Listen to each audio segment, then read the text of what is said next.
चुप रहना यानी मौन रहना। जो लोग ज्यादा चुप रहते हैं वह लोग अपने भीतर के असीम शक्तियों को समझ पाते हैं।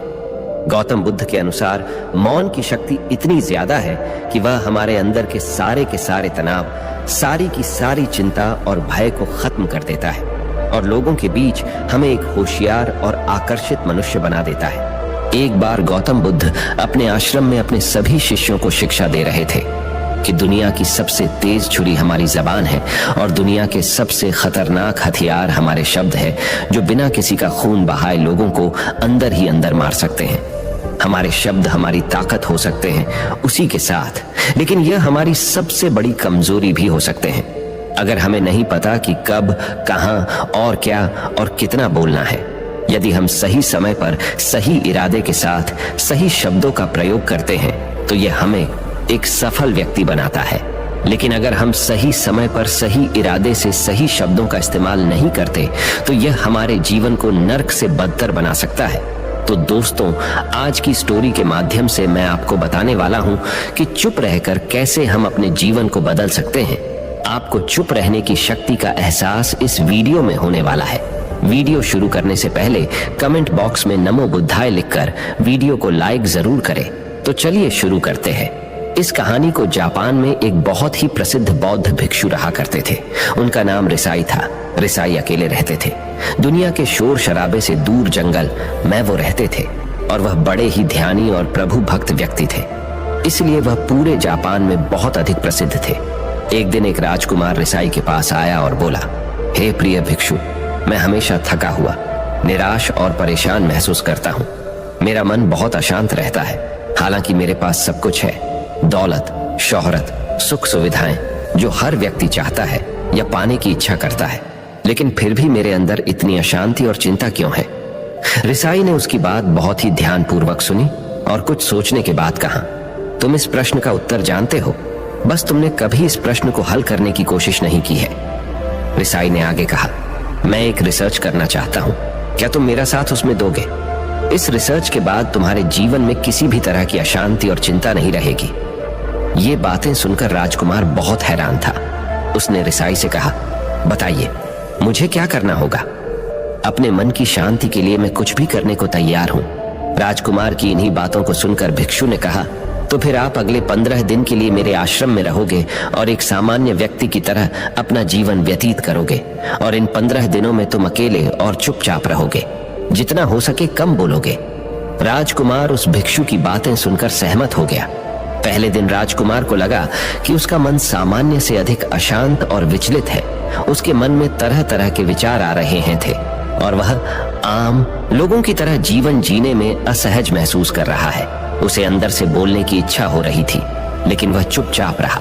उसके मुंह से एक भी शब्द नहीं निकला, बस वह चुपचाप बैठा रहता। लेकिन रात होते होते उसे अंदर ही अंदर शांति का अनुभव होने लगा। उसके लिए यह अनुभव अजीब था। वह खुद से पूछ रहा था कि वह अंदर ही अंदर इतना खुश क्यों है और उसकी आंतरिक बेचैनी और चिंता कम क्यों होने लगी है। अगले दिन राजकुमार अकेला चुपचाप बैठा रहा और वह प्रकृति को निहार रहा। वह पौधों को, फूलों को, आकाश में उड़ रहे पक्षियों को, वह अपने जीवन में पहली बार यह अद्भुत दृश्य महसूस कर रहा था कि उसके पास कितनी सुंदरता है। वह दिन भर प्रकृति की सुंदरता को निहारता रहता और उसकी ताजगी को महसूस करता रहता। इसी तरह से 10 दिन बीत गए और उसके मन की सारी बेचैनी, सारी हलचल, सारी उथल पुथल और सारा तनाव गायब हो गया। 11वें दिन की सुबह राजकुमार फिर से एकांत में बैठ गया और कुछ ही मिनटों में उसकी आंखें अपने आप बंद हो गईं और वह गहरे ध्यान में चला गया। वह पूरे दिन वहीं पर आंखें बंद करके बैठा रहा और गहरे ध्यान में डूबा रहा। ना कोई शब्द, ना कोई चिंता। राजकुमार भीतर से असीम शांति और आनंद से भर गया। राजकुमार अपने बाकी के 4 दिन इसी तरह गहरे ध्यान में व्यतीत करने के बाद 15 दिन बाद रिसाई के सामने प्रस्तुत हुआ और रिसाई को प्रणाम करके बोला, प्रिय भिक्षु, मुझे उत्तर मिल गया कि मेरे मन में इतनी उथल पुथल और चिंता क्यों थी। मैं जान गया कि मेरा मन इतना अशांत और विचलित क्यों था। रिसाई मुस्कुराते हुए पूछा, बताओ क्या उत्तर मिला तुम्हें? राजकुमार ने कहा, मैं आवश्यकता से अधिक बातें करता था। मैं किसी पर भी अपने शब्द और ऊर्जा व्यर्थ करता था। मैं दिन भर अपने लोगों से फालतू की बातें करता रहता। और फिर उन्हीं के बारे में अकेले में सोचता रहता और ज्यादातर समय नकारात्मक ही सोचता रहता। इस तरह मैं बस अपना समय बर्बाद कर रहा था। ज्यादा बोलने और नकारात्मक सोचने की वजह से मेरा मन अशांत और बेचैन हो गया था, और इसी वजह से मैं किसी भी काम को ठीक से नहीं कर पा रहा था, जिसकी वजह से मैं हर काम में असफल होने लगा। और फिर इन्हीं लगातार मिलने वाली असफलताओं की वजह से ही मैं और भी उदास और चिड़चिड़ा हो गया। इन्हीं सभी चीजों की वजह से मेरा जीवन नष्ट हो रहा था। लेकिन यहाँ पर बिताए हुए 15 दिन मेरे लिए पूरी तरह से अलग थे। मुझे कुछ अलग ही एहसास यहाँ पर हो रहा था। अब मुझे ऐसा लग रहा है मैं अपना जीवन पूरी तरह से जी रहा हूँ, लेकिन इससे पहले मैं अपना जीवन गलत तरीके से जी रहा था। और मैंने यह भी सीखा कि हमें सिर्फ ध्यान करने की जरूरत नहीं है। ध्यान अपने आप होता है जब हम शांत और मौन होते हैं। ध्यान के पिछले कुछ दिनों के दौरान मैंने जो पहली चीज सीखी वह यह है कि मनुष्य के जीवन की सबसे महत्वपूर्ण चीज स्वयं को जानना ही है। यह सुनकर रिसाई ने कहा, सिर्फ तुम ही नहीं, दुनिया में ज्यादातर लोग जरूरत से ज्यादा बोलते हैं। आज भी लोग ज्यादातर समय केवल एक दूसरे को नीचा दिखाने के लिए ही बोलते हैं। कुछ लोग ना चाहते हुए भी बातें करते हैं और अपना जीवन बर्बाद कर लेते हैं। रिसाई ने राजकुमार को चुप रहने का महत्व समझाते हुए कहा। एक बार गौतम बुद्ध से उनके शिष्यों ने पूछा, प्रिय बुद्ध, आप ज्यादातर समय चुप क्यों रहते हैं? बुद्ध ने कहा, क्योंकि चुप रहने से व्यक्ति अंदर से अनंत शांति की गहराइयों में होता है। मौन अपने भीतर उतरने की पहली सीढ़ी है। मौन के बिना स्वयं को जानना असंभव है। स्वयं को जानने और समझने का पहला नियम है कि मौन हो जाओ। उतना ही बोलो जितना अत्यंत आवश्यक हो। बेफिजूल की बातें करना छोड़ दो। तुम अचानक पाओगे कि 90% से भी ज्यादातर लोग व्यर्थ ही ज्यादा बोलकर अपना समय बर्बाद कर रहे हैं। ना बोलने का कोई भी नुकसान नहीं है, लेकिन यदि आप ज्यादा बोलते हैं तो आप अत्यधिक गलती कर देते हैं। अगर व्यक्ति कम बोलना शुरू कर दे तो दुनिया की 90% मुसीबतें कम हो जाएगी। झगड़े फसाद कम हो जाएंगे, उपद्रव कम हो जाएंगे। अगर लोग थोड़ा चुप रहना सीख लिए, संसार की बहुत सारी समस्याएं हैं, बहुत सारा उपद्रव सिर्फ बोलने से पैदा होते हैं। सारी बात मौन सीखने की है। जब तुम नहीं बोलते तब तुम एकांत में अकेले हो गए। भरे बाजार में भीड़ में खड़े हो नहीं बोलते। हिमालय के शिखर में पहुंच गए। जिसने मौन की कला जान ली वो भीड़ में भी अकेले होने की कला जान लेता है। एकांत में तो आदमी स्वर्ग में है। दूसरे की उपस्थिति ही बेचैनी पैदा करती है। पहले तुम्हें चुप रहने की शक्ति को धारण करना होगा। इससे तुम अधिकतर ऊर्जा को बचा लोगे और फिर इस स्थिति में पहुंच जाओगे कि तुम कम बोलने लगोगे। अगर तुम किसी के यहाँ पर जा रहे हो और परेशान हो जाओ तो ऐसे में उचित है कि आंखें बंद कर लो और अपने में खो जाओ। वहां से आपको ताजगी महसूस होगी, क्योंकि तुम्हारे अंदर ही जीवन का वो स्रोत छिपा हुआ है। वह किसी दूसरे में नहीं है। इसके बाद राजकुमार उस रिसाई से पूछते हैं, आखिर कौन हमें अपने अंदर तक लेकर जाएगा? ये बातें सुनकर रिसाई बुद्ध कहते हैं, तुम्हें स्वयं ही अपने अंदर उतरना होगा और वहीं से परम राज्य जीवन का आनंद ले पाओगे। आनंद का यहीं से जन्म हुआ है। यहीं से तुम मौत में डूब जाओगे। यही तुम्हारा सूरज उदय होगा और यहीं से अस्त होगा। इसी प्रकार तुम बार बार इब्की लगाओ। जब भी तुम इब्की लगाकर लौटोगे वहां से तुम पाओगे फिर ताजगी भरी जीवन की नई संपदा मिलेगी। इस नई शक्ति के जन्म होने से तुम्हारी थकान गई, उदासी गई, चिंता गई। जैसे कोई स्नान करके लौटता है तो शरीर शीतल हो जाता है, शांत हो जाता है। ऐसे ही जब कोई भीतर से साफ होकर वापस आता है, मौन में स्नान करके लौटता है, तो समस्त अस्तित्व, समस्त व्यक्तित्व शांत और मौन हो जाता है, आनंदित हो जाता है। जब तुम आंतरिक मौन की उस पराकाष्ठा पर पहुंच जाओगे तब तुम पाओगे कि बोलने से भी तुम्हारा मौन खंडित नहीं होता, वो बना ही रहता है। उसकी एक अंतर्धारा लगातार तुम्हारे भीतर बहती रहती है। तुम बोलते तो हो, तुम शब्द का उपयोग भी करते हो, लेकिन वो तुम्हारे मौन को खंडित नहीं कर पाती। एक बार गहरे मौन में स्थिर हो जाओ, फिर तुम्हारी वाणी में भी मिठास आ जाएगी। तुम्हारा बोलना संगीतपूर्ण होगा, तुम्हारा बोलना सत्य होगा। तुम बोलोगे तो दूसरों पर भी शीतलता छा जाएगी। जैसे ही तुम अंदर से चुप होते हो, तुम इतने शक्तिशाली होने लगते हो कि समाज की निर्भरता तुम छोड़ने लगते हो और तुम्हारे जीवन में एक मस्ती आती है जो केवल दीवानों के जीवन में होती है। तुम्हारे चेहरे पर एक नई रौनक आ जाती है। तुम्हारी आंखें किसी अमृत के समान हो जाती है और तुम अनंत शांति के समुद्र में डूबने लगते हो। इतना कहकर भिक्षु रिझाई ने अपनी बात खत्म की। और वो मौन में चले गए। राजकुमार उनका धन्यवाद कर कर अपने महल में चला गया। दोस्तों, आपने भी अनुभव किया होगा कि बहुत ज्यादा बात करने से दिमाग अशांत हो जाता है, जिससे हम अपने दिमाग पर नियंत्रण खो देते हैं और साथ ही अपना ध्यान भी खो देते हैं। जो लोग बहुत ज्यादा बोलते हैं उनके पास किसी एक काम पर ध्यान केंद्रित करने की काबिलियत नहीं होती। वो अपने किसी भी लक्ष्य पर पूरी तरह से ध्यान केंद्रित नहीं कर पाते। अगर हमारा दिमाग एक जगह केंद्रित नहीं है तो हम जीवन की सच्चाई नहीं समझ पाते और ना ही मनचाही सफलता कभी हासिल कर पाएंगे। इसके अलावा भी आपने देखा होगा कि जो लोग अधिक बोलते हैं वो अक्सर लोगों के बीच हंसी का पात्र बन जाते हैं, और जो लोग कम बोलते हैं और अपनी बात पर कायम रहते हैं उन्हें लोगों से सम्मान मिलता है।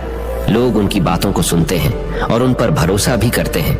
जो लोग जरूरत से अधिक बोलते हैं और अपने विचारों के बारे में पक्के नहीं होते, उनका दिमाग स्थिर और विचलित रहता है, शोर से भरा रहता है, और एक अशांत दिमाग वाला व्यक्ति जीवन में किसी भी चीज में सफल नहीं हो पाता, क्योंकि वह किसी भी काम में फोकस नहीं कर पाता।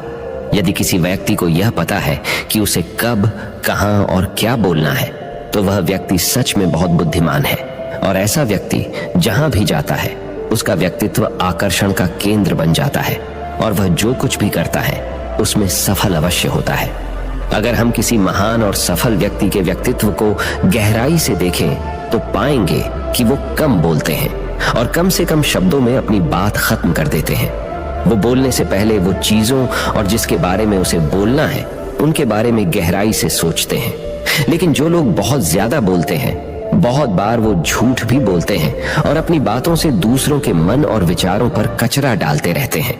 वह ज्यादातर समय दूसरों की बुराई करते रहते हैं, इसलिए उनके अपने भी उनसे नफरत करने लगते हैं और उनसे बचने की। सभी शिष्यों ने अपनी शक्ति के अनुसार छोटे बड़े ढेर संकल्प लिए और गुरु को अपने अपने संकल्प के बारे में बताकर वहां से चले गए। लेकिन वह शिष्य जो खुद को सबसे अलग और बड़ाधा दिखाना चाहता था, वह सीधे गुरु की कुटिया में पहुंच गया और बोला, मैं कोई छोटा मोटा संकल्प नहीं लेना चाहता, बल्कि खुद की ही जैसे एक बड़ेढ़ा और महान संकल्प लेना चाहता हूं। कृपया आप ही बताएं, क्या संकल्प लेना चाहिए? उसकी यह बात सुनकर गुरु मुस्कुराए और बोले, क्या तुम मेरे द्वारा दिए गए संकल्प को पूरा कर पाओगे? क्या तुम्हारे लिए उसे पूरा करना संभव होगा? शायद नहीं। वह तुम्हारे लिए संभव नहीं है, तुम उसे पूरा नहीं कर पाओगे, इसीलिए तुम खुद ही कोई संकल्प ढूंढो। शिष्य ने कहा, नहीं गुरुदेव, आप जो भी संकल्प मुझे देंगे मैं जरूर उसे पूरा करूंगा। गुरु ने कहा, ठीक है, तो तुम अगले 1 महीने तक चुप रहोगे, मुंह से एक शब्द भी नहीं निकालोगे, यही तुम्हारा संकल्प है। शिष्य ने कहा, गुरुदेव, यह भी कोई संकल्प है?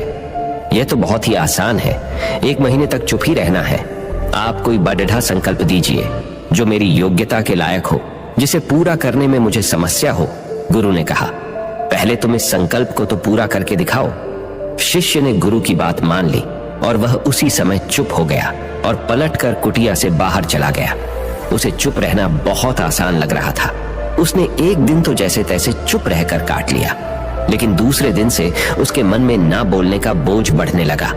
तीसरे दिन उसे भारीपन महसूस होने लगा और चौथे दिन उसके अंदर एक अजीब सी बेचैनी होने लगी, क्योंकि आसपास आश्रम के सभी शिष्य एक दूसरे से बातें कर रहे थे।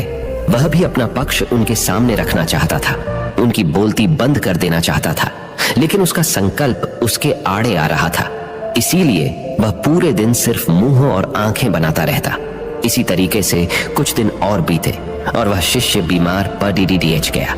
उसका सिर फटा जा रहा था, उसका खाने पीने तक का मन नहीं कर रहा था, वह सिर्फ बोलना चाहता था। वह गुरु के पास गया और उनके सामने बैठकर लिखकर उन्हें बताया, गुरुदेव, मैं बोलना चाहता हूं, बिना बोले मुझे सांस नहीं आ रही, मेरा दम घुटता जा रहा है, मैं अंदर ही अंदर पागल हुआ जा रहा हूं, मैं क्या करूं? संकल्प तोड़ दूं क्या? ये पढ़कर गुरु मुस्कुराए और बोले, संकल्प तो तोड़ने के लिए ही होते हैं, लेकिन जो अपने संकल्प को पूरा कर लेता है वही अपनी आंतरिक शक्ति को बढ़ाता है, और जो अपनी आंतरिक शक्ति को बढ़ा लेता है वह समाज और जागृति की राह पर आगे भी आज जाता है। संकल्प का लेना भी तुम्हारे हाथ में था और इसे तोड़ना भी तुम्हारे ही हाथ में है। तुम्हारे बहुत से भाई अपने संकल्प को तोड़कर अपनी पुरानी दिनचर्या पर वापस आ चुके हैं। अगर तुमसे नहीं हो पा रहा तो तुम भी संकल्प तोड़कर अपनी पुरानी दिनचर्या पर वापस जा सकते हो। लेकिन याद रहे, अगर आज तुम इस छोटे से संकल्प को नहीं संभाल पा रहे तो तुम अपनी बाकी की पूरी जिंदगी को कैसे संभाल सकोगे? बाकी फैसला पूरी तरह से तुम्हारे हाथों में है। गुरु की यह बात उस शिष्य के दिल में चोट कर गई। वह बिना कुछ बोले वहां से वापस चला गया और खुद को अपनी कुटिया में बंद कर लिया।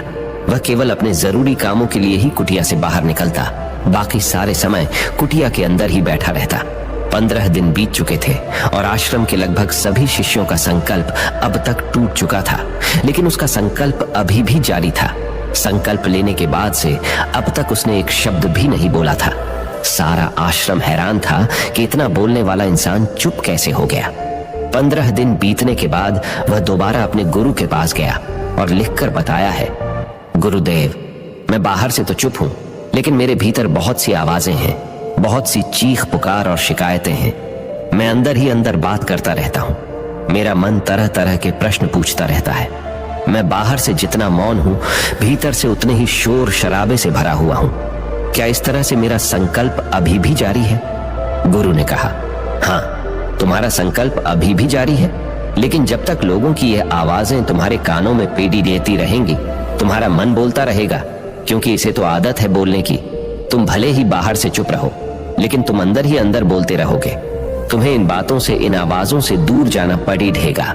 शिष्य गुरु को प्रणाम कर वहां से चला जाता है और सुबह होते ही अपनी कुटिया छोड़कर जंगल की तरफ चला जाता है। कई दिन बीत जाते हैं, संकल्प का समय भी पूरा हो जाता है, लेकिन शिष्य लौट कर नहीं आया।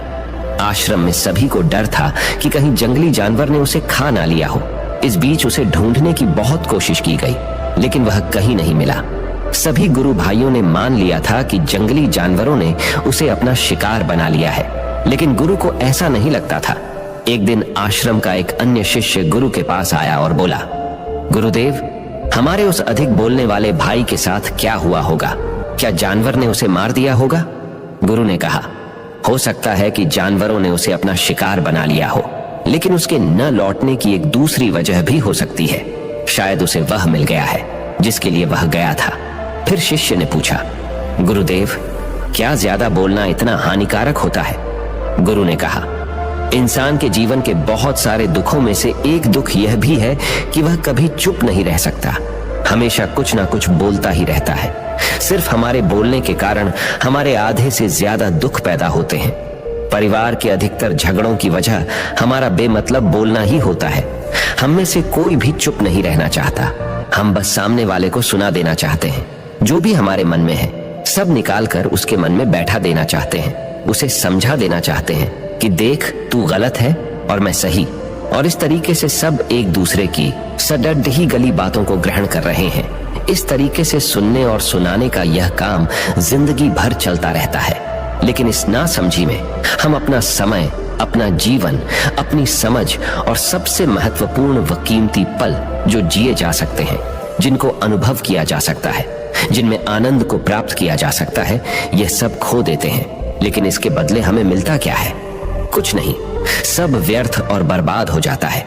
इस पागलपन में हमने क्या खो दिया, इसका एहसास केवल कुछ ही लोगों को हो पाता है। बाकी लोग जैसे उन्हें अपने आने का पता नहीं, वैसे ही उन्हें अपने जाने का भी पता नहीं चल पाता। शिष्य ने कहा, तो फिर इसका समाधान क्या है? गुरु ने कहा, पूरी जागरूकता के साथ अपने विचारों को देखना यही एकमात्र तरीका है। सारी मानसिक समस्याओं का वर्तमान में रहकर चिंतन करना, पूरी जागरूकता के साथ अपना काम करना जिंदगी में चमत्कारिक बदलाव ला देता है। उसके बाद वह शिष्य गुरु से अपने प्रश्नों का उत्तर पाकर उनको प्रणाम करके वहां से चला गया।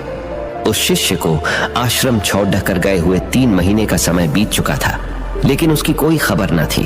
अब तक तो सभी गुरु भाइयों ने भी उसके वापस लौटने की उम्मीद छोड़ दी थी, लेकिन एक दिन वह आश्रम लौट आता है।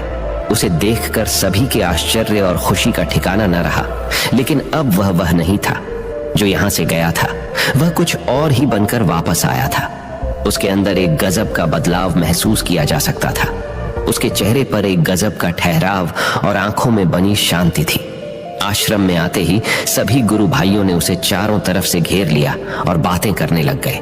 वह भी अपने गुरु भाइयों से बातें करने लगा। उससे बात करने वाले सभी ने यह अनुभव किया कि अब वह पहले जैसा उतावला और बातूनी नहीं रह गया था। उसके मुंह से एक एक शब्द बहुत ही सुलझे हुए और मधुरता के साथ निकल रहे थे। थोड़ी देर तक गुरु भाइयों से बात करने के बाद वह सीधा गुरु की तरफ चला गया। उसने गुरु के चरण छुए और कहा, गुरुदेव, क्या मैं अब भी मौन हूं? क्या अब भी मेरा संकल्प जारी है? गुरु ने कुछ देर तक शिष्य की आंखों में बड़े ध्यान से देखा और कहा, हाँ, तुम अब भी मौन हो। तुम्हारे मुंह से एक भी शब्द निकल नहीं रहा और तुम्हारा संकल्प अभी भी जारी है। शिष्य ने कहा, गुरुदेव, जब मैं आश्रम से गया तो मैं मुंह से तो चुप था, लेकिन मेरे अंदर बहुत सी आवाजें थीं, मन में बहुत से प्रश्न थे और वह बंद नहीं हो रहे थे। तो मैं जंगल में चला गया, इस उम्मीद से कि वहां मुझे शांति मिलेगी और मेरे मन की बकबक कम हो जाएगी। लेकिन मैं जितना एकांत में जाता गया, मेरे अंदर की आवाज उतनी ही तेज होती गई। मेरे भीतर की पुरानी से पुरानी आवाज मुझे सुनाई देने लगी। तब जाकर मैंने महसूस किया कि मैं कितना गलत कर रहा था। जब मैं अपने परिवार वालों, दोस्तों को और गुरु भाइयों को बुरा भला कहता था, तो उस समय मुझे लगता था कि मैं सही कह रहा हूं। जब मैं गुरु भाइयों की एक दूसरे से चुगली करता था और उनका मजाक बनाता, तब भी मुझे यही लगता था कि मैं उनसे बेहतर हूं और मैं सही कर रहा हूं। लेकिन उस दिन मैंने पहली बार महसूस किया कि मैं कितना गलत बोलता था। काफी दिनों तक ये आवाजें, ये शिकायतें मेरे अंदर चलती रही, लेकिन धीरे धीरे करके एक दिन ये सारी आवाजें मेरे अंदर से समाप्त हो गई। अब मैं भीतर से भी मौन हो गया। उस घने जंगल में बाहर से कोई बोलने वाला था नहीं और भीतर कोई आवाज बची ही नहीं थी, और मैं उस दिन पहली बार मौन का सही अर्थ समझा। मेरे चारों तरफ बहुत शांति थी। हालांकि अभी भी कुछ आवाजें आ रही थी जो पहले भी आती थी, लेकिन मैं उन्हें सुन नहीं पाता था। पर अब वह सभी आवाजें मुझे स्पष्ट रूप से सुनाई दे रही थी। हवा के चलने की आवाज, चिड़ियों के चहकने की आवाज और पानी के बहने की आवाज, ये सभी आवाजें मैंने पहली बार पूरे होशपूर्वक सुनी। अपने चारों तरफ इतनी शांति मैंने पहले कभी महसूस नहीं की थी। तो इस शांति को भंग करने के लिए मैंने पहली बार अपने मुंह से कोई शब्द निकाला। मैं चिल्लाया, हे ईश्वर, ये कैसी शांति है? सभी कुछ इतना शांत क्यों है? ऐसा क्या हो गया? लेकिन मेरे चिल्लाने के बाद भी शांति भंग नहीं हुई। सब कुछ पहले जितना ही शांत था, बाहर भी और भीतर भी। हे गुरुदेव, मैंने अपने गुरु भाइयों से बात की, मैंने आपसे बात की। मैं बोल रहा हूं, मैं चल रहा हूं, मैं सब कुछ देख रहा हूं, लेकिन मैं अपने भीतर एकदम एकांत में हूं, मौन में हूं। भीड़ डैच में होता हूं, तब भी भीतर से अकेला एकांत में होता हूं। जब मैं खुद में भी शोर करना चाहता हूं, तब भी एकांत में ही होता हूं। अब सब दिखाई पड़ी डाहने लगा है, सब सुनाई पड़ी डाहने लगा है। गुरु ने कहा, जब तक हम बाहर की तरफ बोलते रहेंगे, भीतर अशांति ही रहेगी। लेकिन जिस दिन हम भीतर की तरफ मुड्डाह जाएंगे, तब हमारे मुंह से कुछ भी निकलेगा, हम शांत ही रहेंगे। दुनिया में जितनी भी बुराइयां हैं, ज्यादातर हमारे बोलने से ही उत्पन्न होती है, क्योंकि हम चुप रहना नहीं चाहते। हम जितनी जरूरत है उससे कहीं ज्यादा बोलते हैं। हम सामने वाले को सुनना नहीं चाहते, बल्कि उसकी बोलती बंद कर देना चाहते हैं। उसे समझा देना चाहते हैं कि मैं कौन हूं, मैं क्या कर सकता हूं, और यही हमारी जिंदगी का मकसद बनकर रह जाता है। हमारी सारी ऊर्जा व्यर्थ के बोलने में बर्बाद होती रहती है। ऐसे ही समाज में लोगों का जीवन दुखों से भर जाता है, जो हमेशा एक दूसरे को सुनाने में लगे रहते हैं। कभी एक दूसरे को सुनना नहीं चाहते, समझना नहीं चाहते, और चुप रहना तो उन्होंने कभी सीखा ही नहीं, क्योंकि चुप रहना उन्हें छोटा महसूस करवाता है। दुनिया की सभी लड़ाइयों का कारण हमारा बोलना ही है, इसलिए हमें सिर्फ उतना ही बोलना चाहिए जितना जरूरी हो, क्योंकि व्यर्थ का बोलना ऊर्जा को नष्ट करना है, और यह बोलना ही हमें कभी अपने भीतर की ओर लौटने नहीं देता, क्योंकि यह हमें बाहर की ओर खींच कर रखता है, और बाहर है ही क्या इस संसार के अलावा। लेकिन अगर अपने भीतर के संसार की ओर मोड़ना है, तो इस मुंह को बंद ही रखना चाहिए। इसीलिए जितने भी बुद्ध हुए, आत्मज्ञानी हुए, वह सभी एकांत की ओर भागे, ताकि उन्हें ज्यादा ना बोलना पड़ी डेहे, ज्यादा सुनना ना पड़ी डीहे।